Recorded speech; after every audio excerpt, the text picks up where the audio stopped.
মানব জীবন খুবই আশ্চর্য ও রহস্যময়। বৃক্ষের জীবন একেবারে ইউনিক ও সাদেসিধে। মানুষ ও বৃক্ষ জীবনের কিছু তুলনামূলক আলোচনা করছি মানুষের জীবনকে সহজভাবে বিশ্লেষণ ও বোঝার জন্যে। মানুষ ও গাছের জীবন পূর্ব নির্ধারিত, তাতে কোনো পার্থক্য নেই। কিন্তু মানুষের জীবন পূর্ব নির্ধারিত হলেও মানুষ তার জীবনের সাথে কীরূপ ব্যবহার, কীরূপ আচরণ করবে তা একান্ত মানুষের ব্যক্তিগত অধিকার। কিন্তু অপরদিকে গাছের জীবন বা বৃক্ষের জীবন পূর্ব নির্ধারিত এবং বৃক্ষ তার জীবনের সাথে কী আচরণ করবে তা একেবারে ইউনিক এবং সহজ সরল। বিষয়টা সহজ সরলভাবে বোঝার জন্য একটা উদাহরণ দেওয়া যেতে পারে, যেমন শিশুকাল, যুবককাল, প্রাপ্তবয়স্ককাল এবং বৃদ্ধকাল। তদ্রূপ গাছেও কিন্তু জন্মের পরে এই স্টেজগুলি অতিক্রম করে। একটা বৃক্ষের বা গাছের বীজের মধ্যেই তার জীবনের পরিকল্পনা নির্ধারিত থাকে। বৃক্ষটা কতটুক বড় হবে, তার বয়স কেমন হবে এবং তার ফল কেমন হবে ইত্যাদি বিষয়, তার পাতা, ডাল, সমস্ত বিষয় ওই বৃক্ষের বীজের মধ্যেই সংরক্ষিত থাকে। অপরদিকে বৃক্ষটি জন্মের পর ওই বৃক্ষটি বীজ থেকে ফুটে ওঠার পর কোন পরিবেশে কীরূপ ব্যবহার করবে এ বিষয়ে সিদ্ধান্ত নেওয়ার জন্য বৃক্ষের কারো উপর নির্ভর করার প্রয়োজন পড়ে না।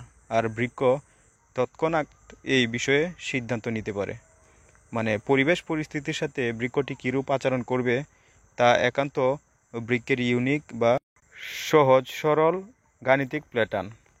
কিন্তু মানুষের ক্ষেত্রে কিছুটা পরিবর্তন রয়েছে, আর এই অল্প কিছুটা পরিবর্তনের জন্যই মানুষের জীবন অত্যন্ত দুঃখের ও অত্যন্ত সুখের বা আনন্দময় হয়ে থাকে। একটা মানুষের বীজের মধ্যেও ওই গাছের বীজের মতোই পরিকল্পনা লিপিবদ্ধ বা অন্তর্নিহিত থাকে। ওই মানুষটি কিভাবে বেড়ে উঠবে এবং শারীরিক গঠন, মানসিক পরিবর্তন ইত্যাদি বিষয়সহ আরও অনেক বিষয়গুলি পূর্ব নির্ধারিত হয়ে থাকে। কিন্তু সমস্যা হচ্ছে মানুষ কিভাবে তার পরিবেশ পরিস্থিতির সাথে ব্যবহার করবে বা পরিবেশ পরিস্থিতির উপর কীরূপ আচরণ করবে তা নিয়ে যত ঝামেলা। যেমন একটা শিশু যখন জন্মগ্রহণ করে, ওই শিশুটা সময়ের সাথে সাথে মানে বয়সের সাথে সাথে শারীরিক ও মানসিক বিভিন্ন পরিবর্তনের মধ্য দিয়ে যায়। যেমন একটা 5 বছরের বাচ্চা একটু অন্য ধরনের আচার ব্যবহার করে, আবার 5 থেকে 10 বছর বয়সের বাচ্চাটা একটু ভিন্ন ধরনের আচার ব্যবহার করে, এবং 10 থেকে 18 বছর বা 20 বছর বয়সটা আমরা যুবককাল বা যুবতী বয়স বলি। এই বয়সের বাচ্চাদের মধ্যে একটু বিভিন্ন ধরনের পার্থক্য পরিলক্ষিত হয়। এভাবে চলতেই থাকে। এই যে বয়স বেঁধে এবং সময়ের সাথে সাথে তার মানসিক এবং শারীরিক পরিবর্তন, এটাই হচ্ছে পূর্ব নির্ধারিত। এতে তার ব্যক্তিগত কোনো অধিকার বা হাত থাকে না।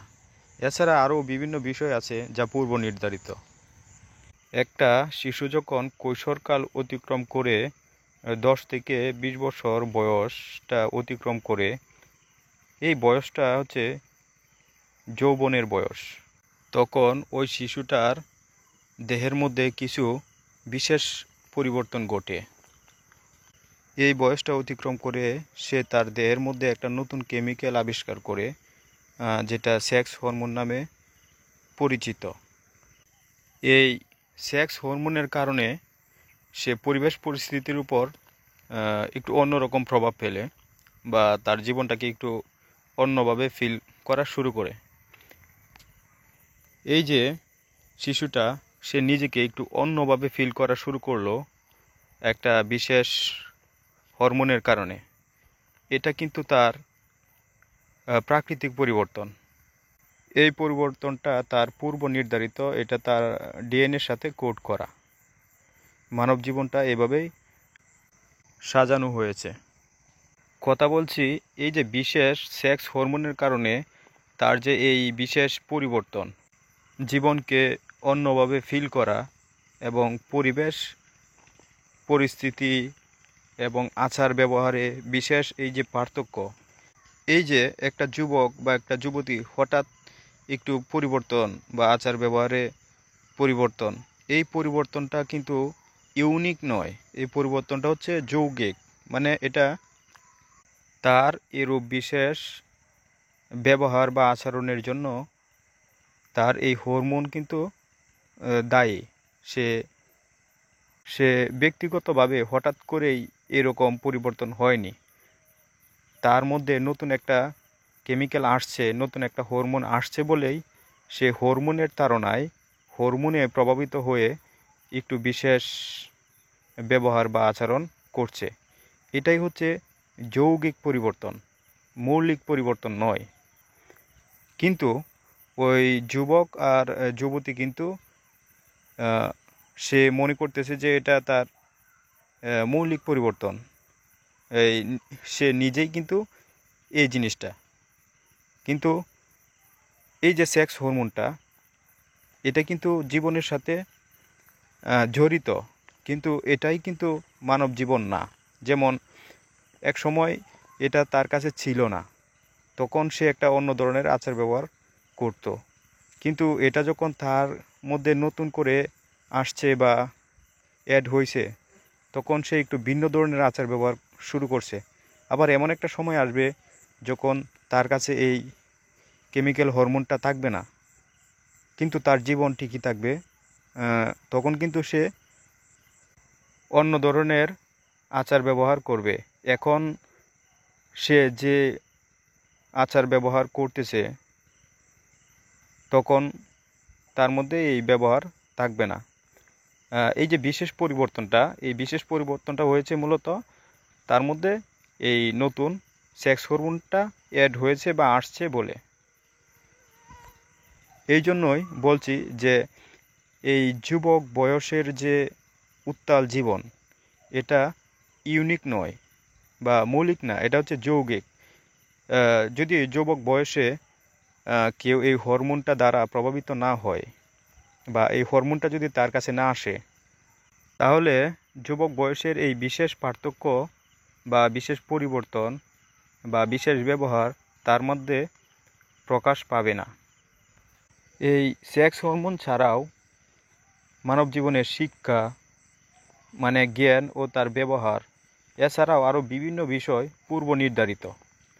কিন্তু এগুলির সাথে আমরা কীরূপ আচরণ করব তা কিন্তু পূর্ব নির্ধারিত না, তা কিন্তু একান্ত ওই ব্যক্তির ব্যক্তিগত বিষয়। যেমন আমরা জ্ঞানের দ্বারা প্রভাবিত হই, এটা কিন্তু পূর্ব নির্ধারিত যে মানুষের কাছে বা তার কাছে যেমন জ্ঞান আছে, সে তার জ্ঞানের প্রকাশ করবে, তদ্রূপ প্রকাশ করবে। মানে ব্যবহারে বংশের পরিচয়, জ্ঞান ও তার প্রতিকৃতি, প্রতিফলন। যেমন আপনার ভিতরে যদি দুঃখ থাকে, তাহলে এর প্রতিফলন কিন্তু আপনার মুখে প্রকাশ পায়। আবার ভিতরে যদি আনন্দ থাকে, তারও প্রতিফলন আপনার মুখে প্রকাশ পায়। তো আপনার ভিতরে কী জ্ঞান আছে, আপনি ভিতরে কী ধারণ করছেন, তা কিন্তু আপনার ব্যবহারে প্রকাশিত হয়। এটাই হচ্ছে আপনার জ্ঞানের প্রতিফল বা প্রতিকৃতি। এটাও কিন্তু পূর্ব নির্ধারিত। কিন্তু আপনি যে জ্ঞানের প্রকাশ করছেন, আপনি যে হরমোনের প্রকাশ করছেন, হরমোনের ভাব বা হরমোনের প্রতিফল প্রকাশ করছেন, এ সমস্ত বিষয় কিন্তু আপনার জীবনের ইউনিক বিষয় নয়। আপনি যা প্রকাশ করছেন বা ব্যবহার করছেন, তা হচ্ছে আপনার ভিতরে অর্জিত জ্ঞানের ব্যবহার। আপনি এই মুহূর্তে যে আচার ব্যবহার করছেন, তা হয়তো বিভিন্ন কেমিক্যাল হরমোন দ্বারা প্রভাবিত, হয়তো সেক্স হরমোন, না হয় অন্য অন্য হরমোন দ্বারা আপনি প্রভাবিত। মানুষ মূলত আনন্দ প্রকাশ করে ডোপামিন নামক একটা হরমোনের প্রভাবে। এখন আপনার জীবনের আনন্দ, দুঃখ এবং উত্তেজনা ইত্যাদি বিষয়গুলো যদি বিভিন্ন হরমোন দ্বারা প্রভাবিত হয়, তাহলে আপনি মৌলিক জীবন ধারণ করছেন না, মানে প্রাকৃতিক বা ইউনিক জীবন ধারণ আপনি করছেন না। আপনি প্রভাবিত হচ্ছেন বিভিন্ন হরমোন বা আপনার অর্জিত জ্ঞান ইত্যাদি দ্বারা। প্রকৃত জীবন যেভাবে পরিচালিত হওয়ার কথা বা জীবন যেভাবে পরিচালিত হয়, সেভাবে কিন্তু এই মুহূর্তে আপনার জীবন পরিচালিত হচ্ছে না। যেমন একটা গাছ জন্মের পর থেকেই যেভাবে বেড়ে ওঠে, একটা মানুষ কিন্তু জন্মের পর থেকে তদ্রূপ বেড়ে ওঠে না। মানুষ পরিবেশ এবং পরিস্থিতি দ্বারা প্রভাবিত হয়। গাছের জীবনও কিন্তু পরিবেশ পরিস্থিতি দ্বারা প্রভাবিত হয়, কিন্তু এখানে একটু পার্থক্য রয়েছে। এই একটু পার্থক্যর জন্যই বিশাল পরিবর্তন মানুষের জীবনে পরিলক্ষিত হয়। যেমন গাছ কিন্তু বিদ্রূপ পরিবেশ পরিস্থিতিতে সিদ্ধান্ত নিতে দ্বিধাবোধ করে না। গাছের যে সিদ্ধান্ত নেওয়ার স্টাইল, তা হচ্ছে ইউনিক স্টাইল। কিন্তু মানুষ, একমাত্র মানুষই বিভিন্ন পরিবেশ পরিস্থিতিতে কীরূপ সিদ্ধান্ত নেবে তা ইউনিক স্টাইলে নিতে পারে না। হ্যাঁ, যেভাবে সিদ্ধান্ত নেওয়ার উচিত সেভাবে সিদ্ধান্ত নিতে পারে না। এই জন্যই মানুষ অনুশোচনায় ভোগে। গাছের কিন্তু অনুশোচনা নাই, একমাত্র মানুষেরই অনুশোচনা রয়েছে। যেমন দুইটা উদাহরণ দিলেই হয়তো বিষয়টা কিছুটা পরিষ্কার হবে। অনেক মানুষ রয়েছে, তাদের জীবনে সেক্সের তেমন উত্তেজনা নাই। এই যে তাদের জীবনে সেক্সের উত্তেজনা না থাকা, এই জিনিসটাকে তাদের একটা সমস্যা মনে করে এবং এই সমস্যার সমাধানের জন্য বিভিন্ন পথ খুঁজেন। আবার এমনও অনেক মানুষ রয়েছে যে তাদের জীবনে সেক্সের উত্তেজনা অনেক বেশি,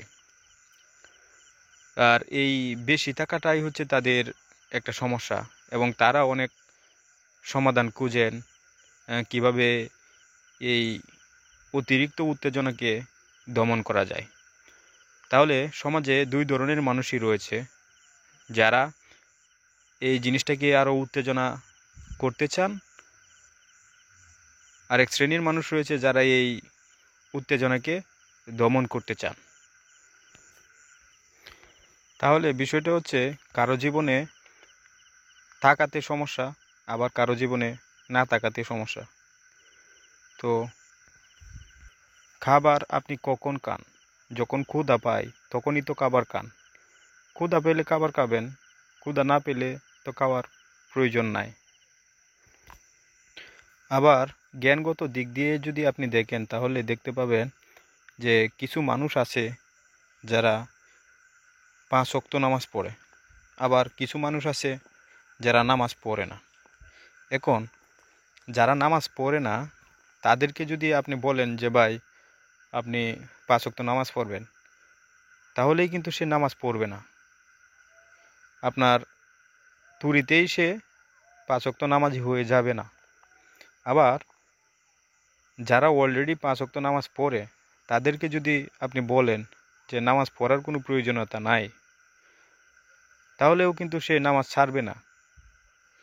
আপনার কথায় বা আপনার তুড়ি মারাতে সে নামাজ ছাড়বে না। তাহলে এই যে তার আচরণ, কেউ নামাজ পড়তেছে, কেউ নামাজ পড়তেছে না, হ্যাঁ, এই আচরণ মূলত তার ভিতরে রয়েছে। সে এই বিষয়ে যা জ্ঞান অর্জন করেছে, পরিবেশ পরিস্থিতি বা তার জ্ঞান ভিতরে যা রয়েছে, সে তার প্রতিফলন ঘটাচ্ছে মাত্র। মানুষের জীবনে কর্মের প্রতিফলন যেমন সত্য, মানে যেমন কর্ম তেমন ফল, কজ আর ইফেক্ট, তেমনি যেমন জ্ঞান তেমন ব্যবহার, ব্যবহারে বংশের পরিচয়, বংশের না, মূলত ব্যবহারে ব্যক্তির পরিচয়, এই কথাটাও তেমনই সঠিক। তো যেই ব্যক্তি আহলে হাদিস সম্প্রদায়ের অন্তর্ভুক্ত, সে কিন্তু রাতারাতি আহলে হাদিস হয়নি। সে একটা নির্দিষ্ট পরিবর্তনের ভিতর দিয়ে আহলে হাদিস হয়েছে। আবার যে হানাফি, সেও কিন্তু রাতারাতি হানাফি হয়নি। সেও নির্দিষ্ট একটা পরিবেশ পরিস্থিতি বা একটা শিক্ষার ভিতর দিয়েই হানাফি হয়েছেন। আবার যিনি খ্রিস্টান, যিনি হিন্দু, যিনি বৌদ্ধ, আবার যিনি নাস্তিক, প্রত্যেকটা মানুষই কিন্তু নির্দিষ্ট একটা পরিবেশ বা শিক্ষার ভিতর দিয়ে এইরকম বিভিন্ন ব্যক্তিবিশেষ বা ধর্মীয় বিশেষ পার্থক্য ধারণ করেছে। এই যে ব্যক্তিবিশেষ বা ধর্মীয় বিশেষ পার্থক্য, এই পার্থক্য কি মানুষের জীবনের পরিচয়, মানুষের ইউনিক জীবনের পরিচয় কি এই বিশেষ পার্থক্যগুলি? যেমন ওই যে প্রাপ্তবয়স্ক মানুষটাকে যেমন হরমোনের তাড়নায় সে প্রভাবিত হচ্ছে, এই মানুষগুলোও কিন্তু তার পরিবেশ পরিস্থিতির জ্ঞানের প্রভাবে প্রভাবিত হচ্ছেন। এই প্রভাবটা কিন্তু মৌলিক না, এই প্রভাবটা হচ্ছে যৌগিক বা কৃত্রিম। এটা সমাজ তাকে শিখিয়েছে, জীবন তাকে শেখায়নি। তো মানুষের জীবন মানুষকে কি শেখায়? আপনি যদি অন্য কিছুর দ্বারা প্রভাবিত হয়ে জীবন পরিচালনা করেন, তাহলে কিন্তু আপনি ইউনিক জীবন ধারণ করছেন না, প্রভাবিত জীবন ধারণ করছেন। প্রভাব আপনাকে এরূপ আচরণ করতে বাধ্য করছে। যেমন একজন হিন্দু, সে হিন্দু সম্প্রদায় দ্বারা প্রভাবিত, একজন মুসলমান সম্প্রদায় দ্বারা প্রভাবিত। তেমনি এই মুসলমানের ভিতরেও আরও বিভিন্ন দল উপদল রয়েছে। আবার তাদের মধ্যেই এক দল রয়েছে যে নিয়মিত নামাজ পড়ে। আবার আরেক দল রয়েছে যে তারা আকরি করতেই জেনে গেছে যে নামাজের প্রয়োজনীয়তা নাই। দুজনই কিন্তু একই নৌকার যাত্রী। আমি বলতে চাচ্ছি যে নামাজ পড়ে সে কিন্তু এই যে নামাজি দ্বারা প্রভাবিত, আবার যে নামাজ পড়ে না, সে নামাজ যারা না পড়ে তাদের দ্বারা প্রভাবিত। সবাই কিন্তু বিভিন্ন সম্প্রদায় বা জ্ঞান দ্বারা প্রভাবিত। কিন্তু আপনি তো ইউনিক জীবন, আপনি অন্য জীবন দ্বারা প্রভাবিত হবেন কেন?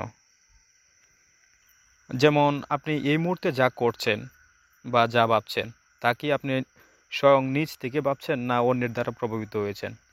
আবার এই বিষয়টা অনেকটা কঠিন। যেমন অন্যের দ্বারা প্রভাবিত হওয়া সত্ত্বেও ব্যক্তি স্বয়ং নিজে জানতে পারে না যে সে প্রভাবিত।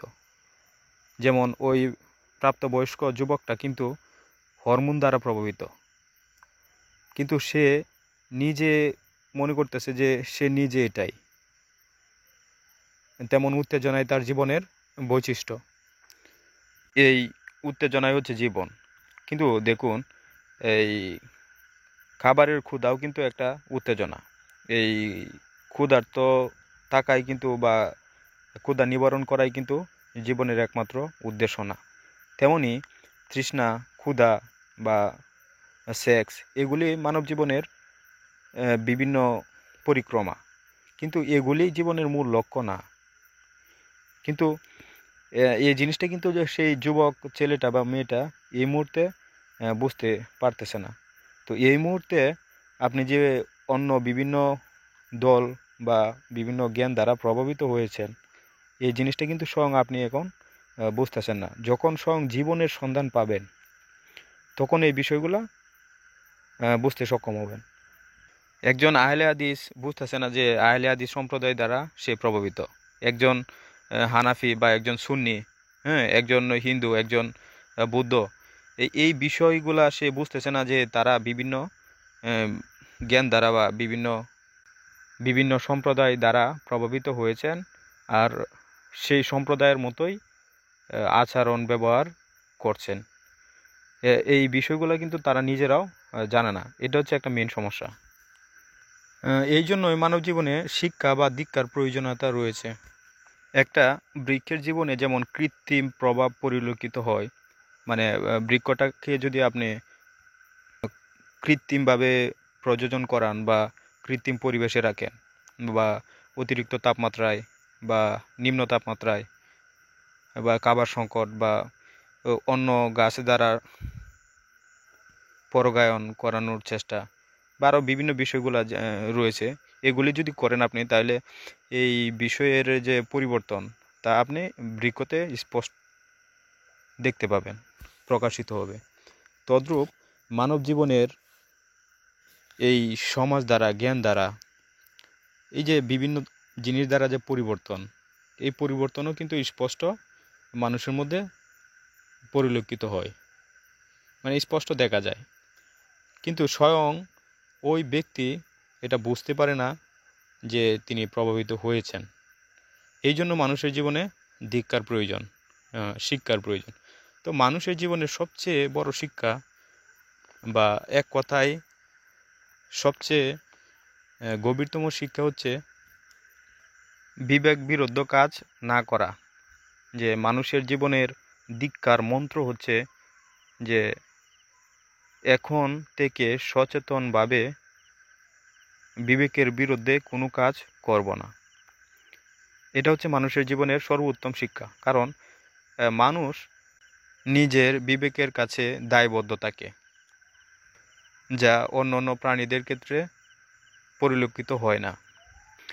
মানুষের মধ্যে অনুশোচনা নামক একটা জিনিস এক্সট্রা থাকে, যার কারণে মানুষ অনুশোচনায় ভোগে। মানুষ যদি কারো কাছে জবাবদিহিতার ভয় না থাকে, তাও সে তার নিজের বিবেকের কাছে জবাবদিহিতার একটা প্রেক্ষাপট তৈরি হয়। এর থেকে বেরিয়ে যাওয়ার একমাত্র পথ হচ্ছে বিবেকের বিরুদ্ধে কোনো কাজ না করা। এই জন্যই বলা হয় পৃথিবীর শ্রেষ্ঠ আদালত মানুষের বিবেক।